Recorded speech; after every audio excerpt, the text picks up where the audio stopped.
bermaksud menyenangkan hati anak-anak. Intip pengorbanan Ashanty dan Anang Hermansyah yang terekam sampai tidur di pinggir jalan.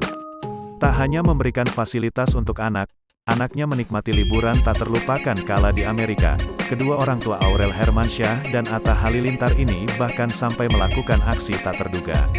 Ya, memang saat ini Anang Hermansyah dan Ashanty diketahui sedang berada di Amerika untuk mengantarkan Arsy Hermansyah mengikuti perlombaan.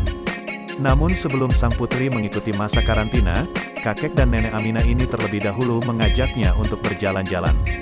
Setelah menyambangi Disneyland, kini Anang dan Ashanty mengajak putra dan putri mereka mengunjungi taman bermain Universal Studio. Kesempatan tersebut lantas digunakan Arsy dan Arsya untuk menjajal sejumlah wahana bermain mulai dari yang menyenangkan hingga ekstrim. Berbeda dengan anak-anaknya yang tampak girang dibawa mengunjungi tempat wisata, Anang Hermansyah dan Ashanty justru menunjukkan pemandangan berbeda. Pasalnya keduanya justru terlihat kelelahan dan tertidur pulas di pinggiran jalan. Seolah tak lagi peduli dengan banyaknya pengunjung yang hilir mudik, tampak Ashanty yang terlelap di pangkuan uteng lalu disambung Anang Hermansyah yang bersandar di tubuh sang istri sembari memejamkan mata. Keduanya bahkan tertidur selama kurang lebih 1 jam di tengah hawa panas yang menyelimuti Amerika.